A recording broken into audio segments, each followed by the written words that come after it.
I was scrolling through my phone at the kitchen table when the first wedding photo appeared on Facebook. White lilies, velvet chairs, a caption that read, "So excited for Melissa and Daniel's big day." At first, I grinned. It was my younger sister's wedding after all. But that grin froze when I scrolled down. There was a full guest list tagged below the photo. Aunts, uncles, childhood friends, even our former neighbor. I scrolled once, twice, searching for my own name. It was not there. I checked again, certain it was an oversight, but the truth was simple and sharp. Everyone had been invited. Everyone except me. I called Mom. She answered on the second ring, voice tight like she had been waiting for this moment. "Rachel, sweetheart, please, it is Melissa's day. Do not make it about you." I laughed, a brittle sound that cracked halfway through. "About me?" I whispered, but she had already started talking about caterers and seating charts, as if my question did not exist. That was the moment I knew. I was not just excluded from my sister's wedding. I was being erased from my own family. The rain started an hour later, thin and persistent against the Seattle windows. I stared at the drizzle, trying to pretend it did not bother me. I had learned to be the reasonable one years ago, the daughter who did not make scenes, who did not ask why. Melissa got everything first. Still, my chest burned. You would think by 36, rejection would not sting like this, but family rejection hits different. It is like being told your memories are no longer valid currency. By lunchtime, I was still scrolling through pictures. Melissa beaming in a lace gown at her final fitting, Mom posting heart emojis like confetti, Dad commenting, "Our little princess." I zoomed in on his words, "Our little princess." He had not written a thing under my promotion post 4 weeks ago when my company announced me as Director of Urban Development. But for Melissa, he managed a paragraph. Typical. That night, I drove home in silence. The city was washed clean by rain, headlights smearing across the wet asphalt. My phone buzzed with a group message from Peterson family chat. I hesitated before opening it. There it was, Melissa in her wedding dress, standing under a string of lights, captioned, "Cannot believe it is finally happening. Melissa and Daniel forever." Mom replied with hearts. Dad sent a champagne emoji. Nobody noticed I had not said a word. I typed and deleted 3 different replies before leaving the chat altogether. I could not sit there watching them celebrate an event I was not worthy of attending. My apartment felt colder than usual when I got home. I poured wine, curled on the couch, and stared at the ceiling. Maybe it was a misunderstanding, I told myself. Maybe an invitation got lost in the mail. Families make mistakes, right? By midnight, I knew it was not an accident. My phone buzzed again, a message from Mom. "Do not take this personally, honey. Melissa wanted to keep things intimate. You know how you two can get." I set the phone face down on the counter, heart thudding. How we can get, as if I was a problem to be managed. She made it sound like my presence would contaminate the photographs. I leaned back on the couch and closed my eyes. Every memory I had ever stored about my family suddenly felt different. The colors drained out, the birthdays I planned when Mom forgot, the rent checks I helped Melissa cover after her layoff, the times I had dropped everything because someone needed me. Apparently, none of it mattered now. The next morning, I drove across town to the old Peterson house on Maple Avenue. The air smelled like wet pine and nostalgia. From the curb, the house looked almost the same as when I had left it. Pale green siding, guarded overgrown with hydrangeas, porch light always left on, too early in the day. Mom was stirring soup, pretending not to be startled when I walked in. "Rachel, what a surprise." She wiped her hands on a towel, glancing toward the dining room, where printed menus and ribbons were spread across the table. "We are just finishing the last wedding details. You should have called first." "I tried," I said quietly. "You did not answer." She sighed. "Oh, sweetheart, I do not want any tension before the big day. You know how sensitive Melissa is." Sensitive, that word again. The shield Melissa had worn her entire life. I remembered being 11 and watching her spill soda all over Dad's important documents, crying until I took the blame. remembered her college graduation when she forgot to apply for scholarships, and Mom convinced me to give her half of mine, just this once. Every family has a Melissa, the golden one, the one you are expected to orbit around. "Why did you not tell me?" I asked. Mom avoided my eyes. "You have been so busy, dear. Your work schedule, the travel. I did not want to pressure you." "Pressure me?" I laughed. "You did not want me there?" Her expression tightened. "That is not true, but we both know you and your sister have not exactly gotten along." I took a step closer. "You mean since she used my credit to open a boutique she never paid for?" "Let us not rehash old wounds." She straightened a stack of menus like the conversation was paperwork she could file away. "This is supposed to be a happy occasion." "For who?" I asked. She said nothing. The only sound was the spoon clinking against the pot. Dad came in from the garage smelling like cedar and sawdust. "Rachel, good to see you."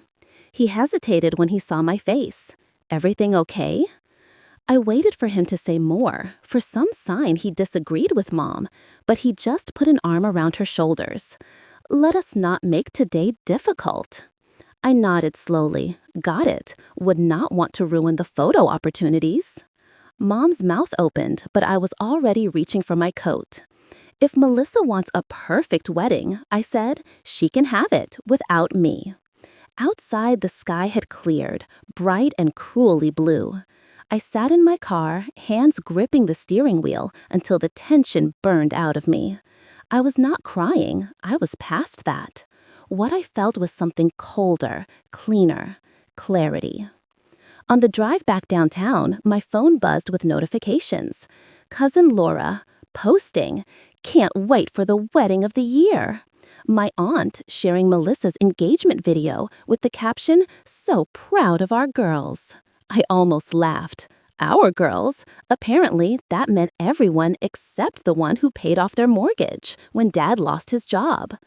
I reached my apartment, parked in the garage, and sat in silence until my phone vibrated again. This time, it was not family. It was my friend Jenna, who worked part-time for an event planner in Bellevue. "Rachel, you need to see something." She sent a photo.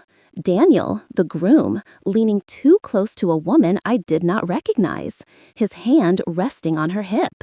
At a restaurant. The timestamp was 3 nights ago. I stared at the image, heart thudding, once hard, then again. "Who is she?" I texted Ak. "No idea, but he has been here before," my coworker said. "He is flirty, thought you should know." Outside, thunder rolled again, distant but moving closer. I set the phone down, watching the screen dim to black. So, Melissa had not invited me to her wedding. Fine. But maybe, just maybe, the story was not finished yet, because weddings have a way of showing what is real. And sometimes, the best seat in the house is the one farthest from the altar. Mom called 3 days later, her voice sugar-sweet and trembling at the edges. "Come home for dinner, Rachel. Let us talk through like family." I should have hung up, but curiosity, or maybe habit, won. The word family still had gravity, even when it should not. I said I would come by at 7. Rain slicked the streets on my drive to Maple Avenue, headlights bleeding. AC. Wet pavement. The closer I got, the heavier the air felt. The porch light was already on, that same amber glow that used to mean welcome. Now it looked more like a warning. The house had not changed. Same cracked step, same wind chimes shaped like tiny seashells Melissa bought at a craft fair years ago.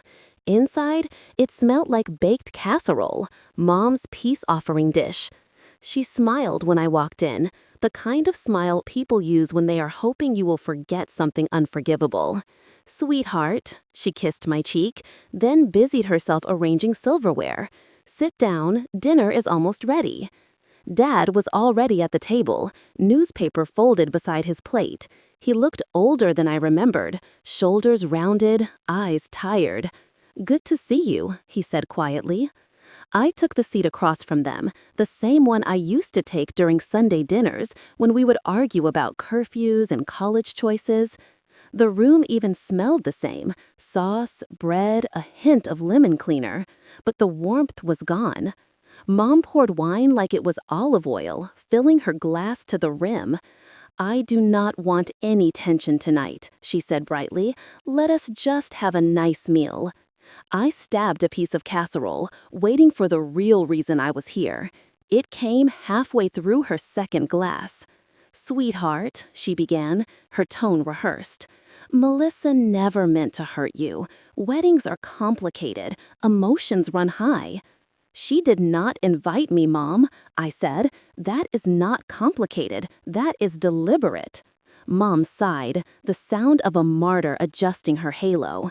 "You know how your sister is sensitive. She just wants her day to be joyful." Joyful, that word twisted in my gut, and me being there would ruin that. "Rachel," Dad murmured, "let us not start." "No," I cut in, "let us finish for once." Mom's fork clinked against her plate. "You always think everything is an attack. Melissa has been through a lot. Her boutique failed, her engagement fell apart." "Her boutique failed because she opened it under my name," I said, my voice steady but sharp. "She tanked my credit for 3 years, but sure, let us throw her a parade." Mom's eyes narrowed, that familiar mix of pity and irritation. "You are stronger than she is. You can handle disappointment." There it was, the family motto. I almost laughed. "You mean I can handle being used?" Her smile cracked. "Do not twist my words." "I do not have to. They twist themselves." Dad reached for his glass, but did not drink. "Maybe we should all take a breath." Mom turned on him, sharp as glass. "Do not start, Richard. She has always been dramatic." I leaned back. "You have called me dramatic since I was 13, Mom, when Melissa crashed my bicycle and you said I should have been watching her, when she lied about the scholarship money and you said do not make a scene. All I ever did was clean up her messes." Silence pressed against the walls. The only sound was the rain ticking against the kitchen window. Finally, Mom said, "You make it sound like we do not love you." I met her gaze. "You love me as long as I am useful." Her lips parted, but no words came out. I pushed back from the table. If Melissa wanted peace, she could have started by inviting her sister. Mom stood, too suddenly, desperate. "Please do not do this now. The wedding is in a week. I do not want bad energy around it." "Bad energy?" I laughed quietly. "You have been feeding on mine for years." I grabbed my coat. Dad rose halfway, unsure whether to stop me. "Rachel," he said softly, "you know your mother just wants the family together. She wants control, Dad. Do not confuse the two." He looked down, saying nothing. I turned to leave, but Mom's voice followed me, low and cold. "You have always been jealous of your sister." The words hit harder than they should have. I froze by the doorway. "Jealous?" She folded her arms.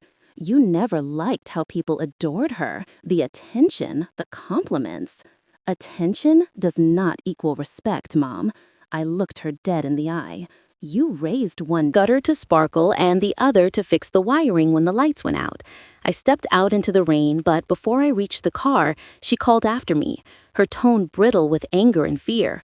"Do not ruin this for her, Rachel. Promise me you will not do anything stupid." I turned back, water dripping from my hair. "Do not worry," I said. "I will not have to. You have already done it for both of us."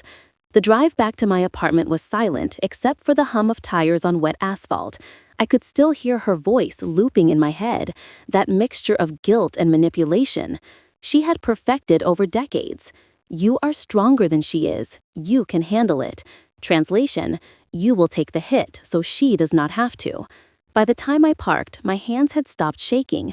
Anger had cooled into something steadier. Resolve. I was not going to beg for a seat at a table that was already rotting. I walked into my apartment, hung my coat, poured a glass of water, and set my phone on the counter. One new message blinked on the screen. From Jenna. You need to see this." Attached was a photo of Daniel, the groom, at some upscale downtown bar, standing far too close to the same woman from before. His hand rested on her lower back, the intimacy of someone who had done it more than once. Beneath it, Jenna had typed, "He is not who they think he is. Thought you should know before it blows up." I stared at the image for a long moment. Daniel's perfect grin looked different now, almost rehearsed. The golden couple, Melissa and Daniel, were already cracking before the vows. I sank onto the couch, the rain outside steady and relentless. For years, I had been the family's cleanup crew, the responsible one, the fixer. Maybe this time I would not fix anything. Maybe I would just watch. I thought about Mom's parting words. "Promise me you will not do anything stupid," and I almost smiled. She still had not learned that sometimes the smartest thing you can do is nothing at all. When I finally went to bed, the city was quiet, except for the faint buzz of traffic far away. Far away on the nightstand, my phone vibrated once more. A text from Dad, simple and short. "They should have invited you." I stared at it until the screen dimmed. For the first time in years, I felt seen.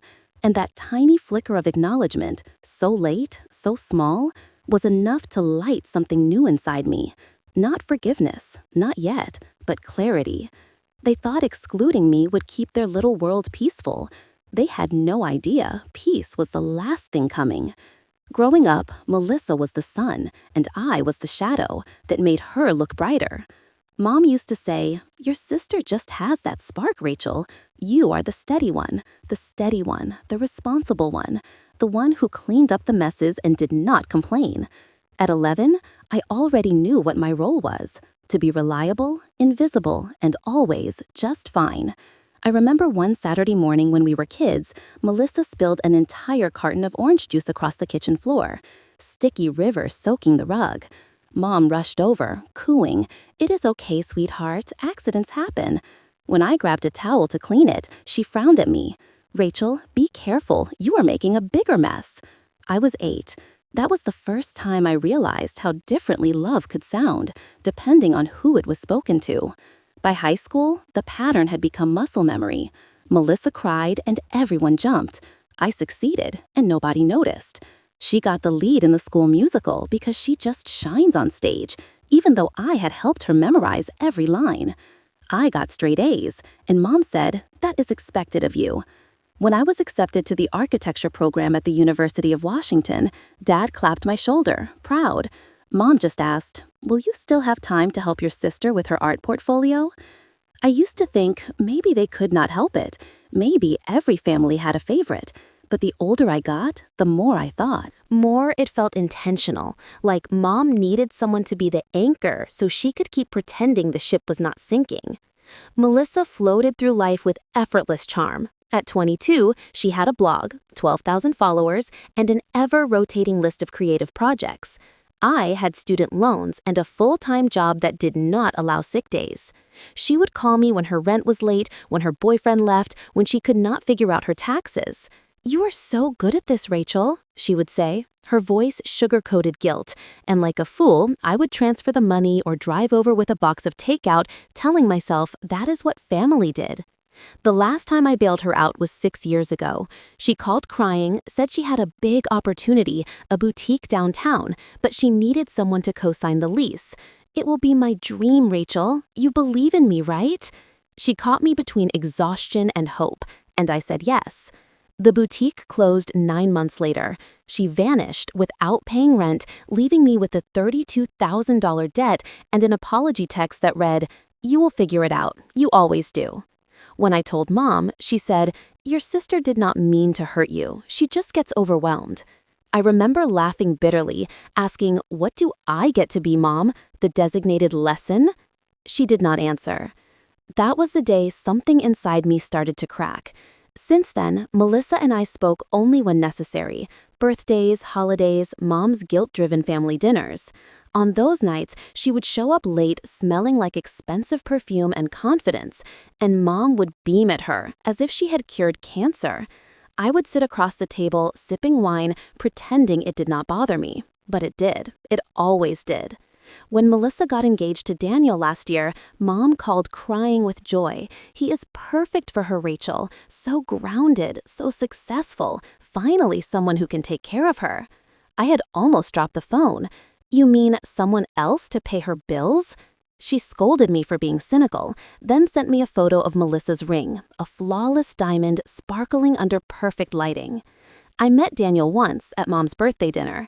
He had that slick, easy confidence of men who have never had to fight for anything. He complimented my job, then asked if I ever regretted not doing something creative. When I said urban planning was creative, he smiled condescendingly. Sure, but I meant something more expressive, like Melissa's work. Mom had laughed, touching his arm. He is right, Rachel. You have always been so practical. That night, I drove home gripping the steering wheel so hard my hands hurt. I was not jealous of Melissa. I was just done being the baseline everyone measured her against. Now, sitting on my couch with rain tapping against the window, I scrolled through Melissa's latest post, her engagement shoot at the waterfront. She looked flawless, waves crashing behind her, Daniel kissing her temple. The caption read, "Cannot wait to marry my best friend. Some people are just meant to find forever." I could practically hear Mom squealing while typing hearts in the comments. I set the phone down, the wine glass cold in my hand. Part of me wanted to delete every photo, block them all, start clean. The other part could not look away, like watching a slow-motion car crash you knew was coming. My phone buzzed, a message from Jenna lit up the screen. That woman in the bar photo, her name is Kelsey. She used to work for Daniel. He dated her before Melissa. I blinked. Dated or cheated? I typed back. Both. Rumor is he got her fired when she threatened to tell HR. The words made my stomach twist. Of course. This was the man Melissa thought would save her. I was not even surprised. I felt something colder than anger, confirmation. I closed my eyes and exhaled. Maybe I should have felt pity for her, but pity is exhausting when it is all you have ever had to. I opened my laptop and went searching. Years of digital breadcrumbs were easy to find. Bank statements, emails, the old lease from the boutique, every loan that never came back. I created a new folder on my desktop and named it Melissa Truth. I did not know what I would do with it yet, but I knew I was done pretending I did not care. Outside, the storm picked up, wind rattling the balcony door. I looked out at the skyline, gray, restless, alive, and felt something stir inside me. For once, I was not thinking about keeping the peace. I was thinking about what peace might actually cost. It was strange realizing that after all these years of holding everything together, maybe the healthiest thing I could do was let it all fall apart. I stood, stretching the stiffness out of my back, and caught my reflection in the window.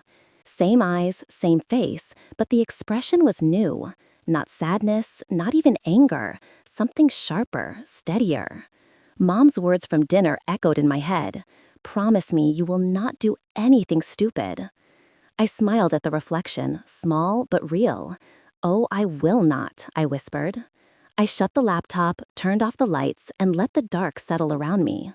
For years, I had been the responsible one, the fixer, the invisible daughter who kept everything running while everyone else got to fall apart. But maybe being responsible did not mean saving them anymore. Maybe it meant saving myself.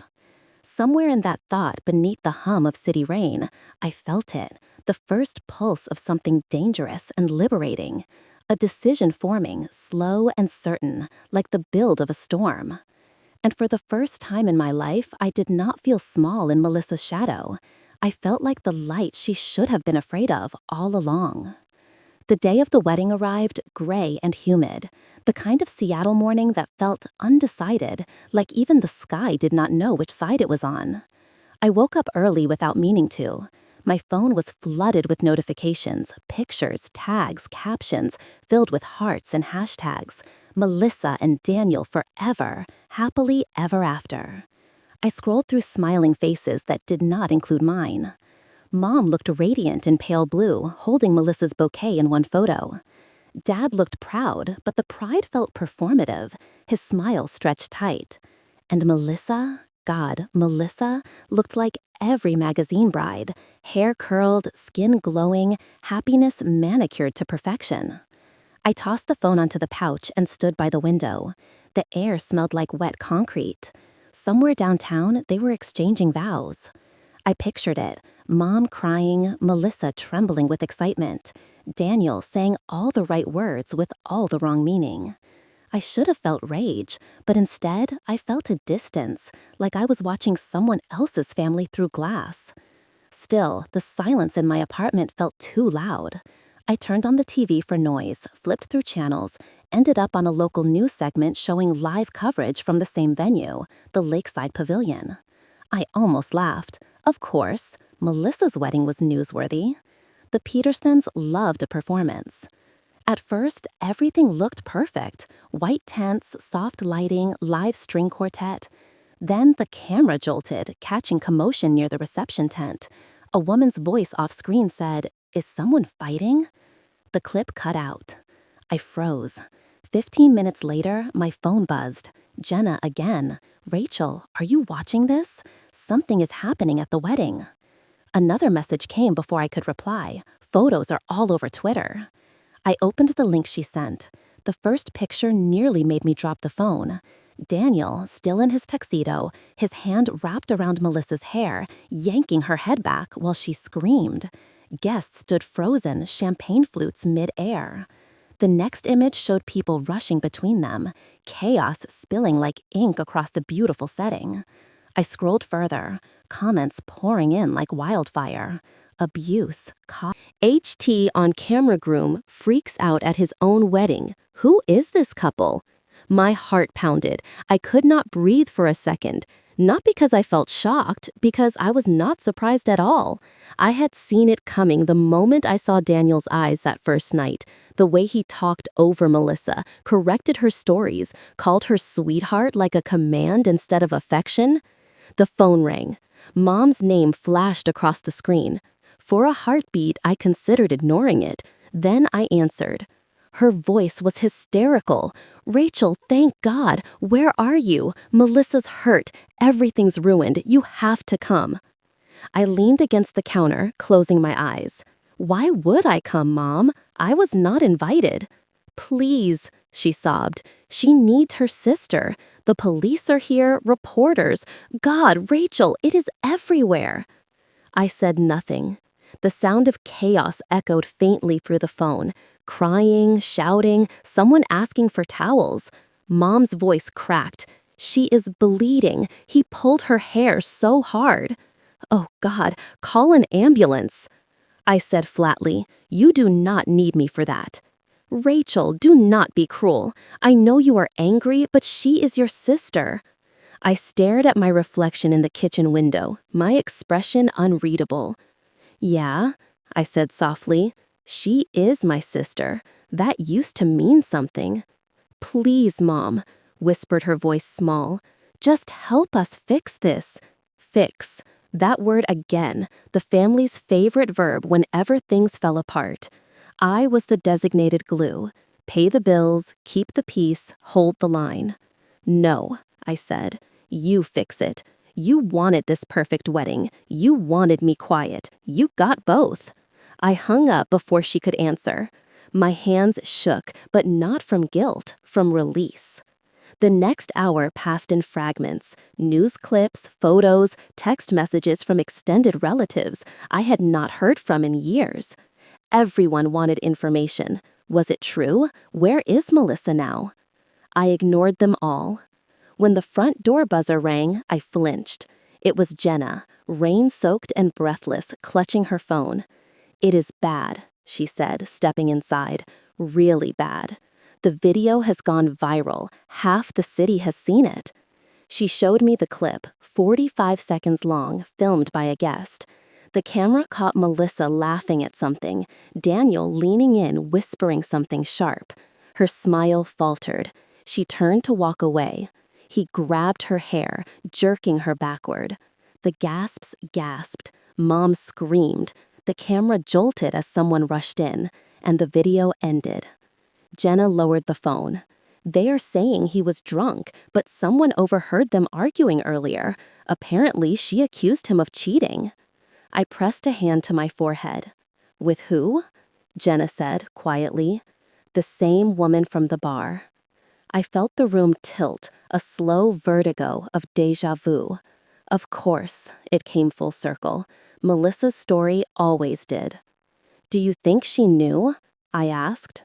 Jenna shrugged. Maybe. Maybe she found out today. Outside sirens wailed somewhere distant. My phone buzzed again, this time a voicemail from Mom. I did not listen. I could not. Instead, I walked to the window. The rain had stopped, but the sky was still heavy. Below, the streetlights shimmered against the wet asphalt. I thought about Melissa, her perfect life collapsing in real time. Cameras catching every second. For once, the family secrets were not private anymore. Jenna broke the silence. Are you okay? I nodded, slowly. Better than I should be. She hesitated. You do not sound sad. I am not. She looked at me like she did not know whether to be concerned or impressed. What are you going to do? I turned away from the window, my reflection cutting through the glass, half light, half shadow. Nothing, I said. Not yet. That night I did not sleep. The internet exploded with speculation. Was it drugs, a mental breakdown, a setup? Every headline carried Melissa's name. Every photo carried her humiliation. At 2 a.m, my phone buzzed again. Dad, this time. Just 3 words. She is at the hospital. I typed back. Is she alive? Yes, concussion. Are keeping her overnight. I stared at the message until the words blurred. Then I typed, she will survive. She always does. I put the phone face down and went out to the balcony. The air was cold, damp, sharp with the sense of rain. Somewhere in the distance, a siren wailed again, fading into the dark. For the first time in years, I did not feel like the responsible one. I felt like the witness, the only person in the family who had stopped pretending things were fine. When dawn broke, my phone lit up again. Reporters were asking for comments. Someone had tagged me in a post. Sister of the bride speaks out. I almost laughed. They thought silence was weakness. They did not understand it was power. I poured coffee and sat by the window watching the city wake. Somewhere out there, my family was unraveling, exactly the way they had sewn it, thread by thread, lie by lie. Mom would call again, Melissa would beg. They would want me to clean up the mess, smooth over the story, make everyone forget. But I was not their fixer anymore. I sipped my coffee and whispered to the empty room. This time, you get to handle your own disaster. The city outside was gray and cold, but the light creeping through the clouds felt like something new, something honest. Maybe this was what freedom looked like. Not joy, not revenge, just the quiet certainty that I did not owe them a damn thing anymore. If you have ever been the one who gave until there was nothing left, I hope my story reminds you that love does not mean surrender. Tell me in the comments if you have been there. If you have had to choose yourself after a lifetime of giving, and if you have, I hope you will like, share, or subscribe, so maybe someone else can find their way back to themselves too. Because sometimes the truest revenge is not anger, it is peace.